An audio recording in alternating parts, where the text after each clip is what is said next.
Dopo aver salutato Santa Margherita Ligure con l'ultima messa celebrata a gennaio, i frati cappuccini hanno deciso di affidare la custodia e la gestione del convento all'associazione senza fini di lucro Dare, che attraverso la fondazione Leo Amici si occuperà di creare una scuola di avviamento al teatro per adulti e bambini.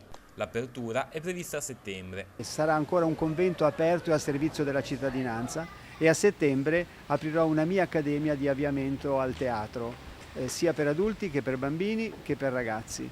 Contemporaneamente, pensate, a Santa Margherita Ligure, dove si apre questa accademia, se ne aprirà una anche a New York con lo stesso stampo, ed è una scuola di teatro, sì, di danza, di musica, di tante cose artistiche, però è anche una scuola di vita, perché il teatro forma la personalità. L'annuncio di questa novità per il convento dei Cappuccini di Santa Margherita sarà dato alla cittadinanza martedì sera in occasione dello spettacolo Summertime Show, un musical prodotto dal teatro Leo Amici di Rimini, la stessa realtà che gestirà la scuola.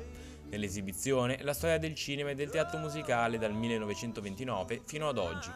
Inizierò con il primo brano che apre lo spettacolo, che venne interpretato per la prima volta da Gene Kelly nel film musicale Singing in the Rain, che è Broadway Melody, quindi mi trovo a rapportarmi con il grande del musical.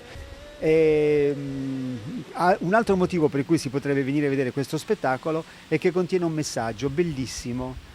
Ogni nostro pensiero dovrebbe diventare parole messe come su un tavolo, così le possiamo scegliere le più belle per amare il nostro prossimo o le più brutte per violentarlo o per offenderlo, e questo però non va bene.